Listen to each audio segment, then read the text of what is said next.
उत्तानपाद राजा के पुत्र ध्रुव हुए बड़े। 2 रानियां थीं।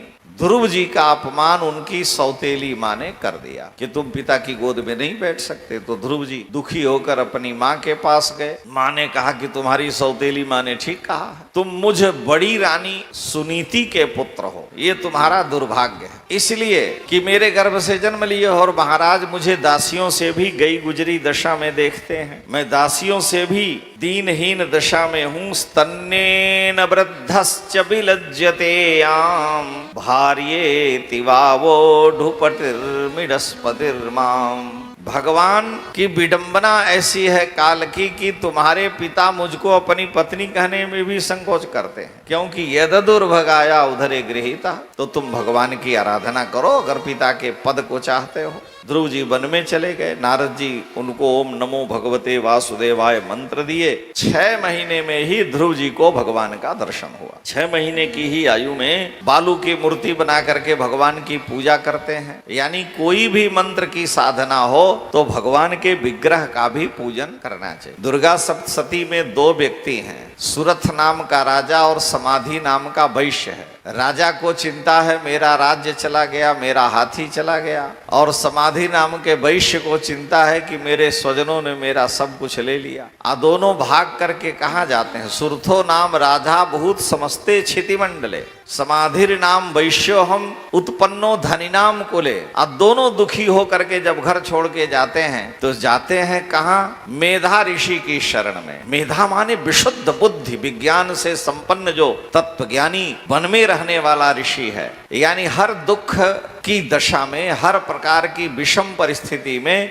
बुद्धौ शरण मन्वीक्ष, शास्त्र कहता है कि शांत भाव से निर्मल बुद्धि से विचार करना चाहिए। तो मेधा ऋषि ने दोनों को उपाय बतलाया। तो मिट्टी की जगदम्बा की मूर्ति बना करके पूजा करते हैं, कृत्वा मूर्ति मही महीम, और पूजा करके भगवती का मंत्र जपते हैं, ओम ऐं ह्रीं क्लीं चामुंडाई बिच्चे। दोनों का मंगल हुआ। तो केवल मंत्र ही जपने की भी परंपरा नहीं, और केवल पूजा की ही नहीं, ध्रुव जी भी भगवान की बालू की मूर्ति बना करके मंत्र जपते हैं। और मार्कंडेय पुराण के महात्म के अनुसार सुरथ समाधि दोनों देवी की पिंडी बना करके मूर्ति और उनकी आराधना करके मंत्र का जप करते हैं। यानी एक पिंड जरूर होना चाहिए, एक आकार हो जहां बुद्धि स्थिर किया जा सके, और मंत्र से उस शक्ति का उस वस्तु में ही आधान हो जाएगा। भगवान ने ध्रुव जी को दर्शन दिया, कहा मैं तुमसे वर मांगने को नहीं कहूंगा, क्योंकि तुमने पहले ही कामना वन में रख करके तपस्या की है। ध्रुव जी भगवान की मंगलमयी झांकी देखे, पढ़े लिखे हैं नहीं, वेद में शंख स्पर्श करा दिया, ब्रह्म विद्या प्रकट हो गई। भगवान से कहे कि आपने मेरी सोई हुई इंद्रियों को जागृत कर दिया। जीव के हृदय में जो कुछ भी ज्ञान विज्ञान है वो भगवान के संकल्प से ही है। संजीवयत्यखिल शक्तिधर स्वधामना, स्वधामना आप अपने तेज से ही सारी शक्तियों को धारण करने वाले हैं, और मेरी इंद्रियों हाथ पैर सब में जो कुछ भी दिव्यता है वो आपकी कृपा से आई है। मैं आपको प्रणाम करता हूँ। हे प्रभु, हे नाथ, मैं बारंबार आपका वंदन करता हूं। मेरी एक कामना है कि भक्तिम मोह प्रवहताम त्वयि में प्रसंगो भूयादनंत ममता महता ममलाशयानाम। मेरे हृदय में आपकी मंगलमयी लीला कथा का श्रवण करते हुए अखंड भक्ति प्रवाहित होती रहे। यानी मैं आपकी अखंड भक्ति करूं, आपकी उपासना आराधना से मैं वंचित नहीं रहूं, जिससे भक्ति के प्रभाव से येनान जसोलवण मुरुव्यसनम भवाब्धिम, आपकी भक्ति के प्रभाव से आपके नाम रूप लीला धाम का श्रवण करता हुआ नेशे भवद गुण कथा मृतपान मत्ता, मैं इतना मत वाला हो जाऊंगा कि संसार मुझे भूल जाएगा और मैं आपको पालूंगा। यानी भक्ति ही एक ऐसा विलक्षण रहस्य है जिससे जीव बड़ी सरलता से बिना अष्टांग योग की साधना के, बिना सांख्य योग के भगवान को प्रसन्न कर लेता है। ध्रुव जी महाराज को भगवान ने आशीर्वाद दिया, लौट करके अपने पिता की राजधानी को आए। जिस पिता ने जाते समय रोका टोका नहीं, नारद जी के समझाने पर वही पिता ध्रुव जी का स्वागत करता है। ध्रुव जी की आगवानी हुई, लेकिन सबसे पहले ध्रुव जी ने अपने सौतेली माँ को प्रणाम किया कि अगर तू कटु वचन नहीं कहती तो भगवान की कृपा नहीं मिलती।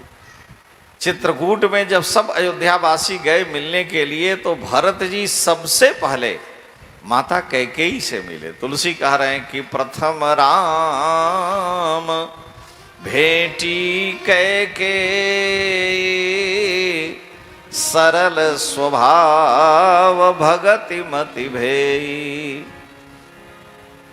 भरत जी राम जी सबसे पहले कैकेयी से इसीलिए मिले कि मेरे 5 लीलाओं में सबसे प्रधान जो 3 लीलाएं हैं उसके मूल में कैकेयी है। बाल लीला, विवाह लीला, वन लीला, रण लीला और राज्य लीला।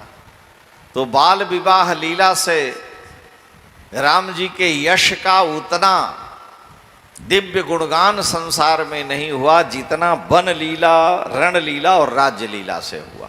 तो वन लीला में कारण, वन लीला त्याग, तप, संयम, विपरीत परिस्थितियों में एक राजकुमार को कैसे जीवन तपोमय निर्वाह करना चाहिए, वन लीला। बड़े बड़े ऋषि मुनियों को अपनी साधना से राम जी ने एक मार्ग दिया। और रण लीला में काम, क्रोध, लोभ, मद, मत्सर आदि शत्रुओं को जीता है रावण आदि। और राज्य लीला में फिर भगवान राम राज बैठे त्रैलोका। तो ये तीनों अंतिम पक्ष की लीलाएं, उत्तरोत्तरम प्रमाणम, जो आगे आगे का है वो प्रमाण है। तो भगवान के जीवन में भगवती कैकेयी की महत्वपूर्ण भूमिका है। तो ध्रुव जी ने अपनी मां को प्रणाम किया, फिर विवाह हुआ, सारी विधि हुई। ध्रुव जी महाराज के 3 पुत्र हुए। उत्तानपाद राजा चौथे पन नृप कानन जाहि, पुत्र को राज्य देकर वन को चले गए। ध्रुव जी महाराज का छोटा भाई जो सुरुचि का पुत्र उत्तम था, यक्षों से लड़ करके मर गया। माँ भी सती हो गई, ध्रुव जी ने बदला लिया। फिर मनु आदि के कहने पर माने 36,000 वर्ष तक पृथ्वी का शासन करके और ध्रुव जी महाराज भगवान के धाम को प्राप्त किए। दिव्य भगवान का दिव्य वैकुंठ से विमान आया। ध्रुव जी उस विमान पर बैठने लगे तो उसी समय विमान पर बैठते समय ही ध्रुव जी ने कहा कि मैं बिना अपनी मां के भगवत धाम नहीं जाऊंगा।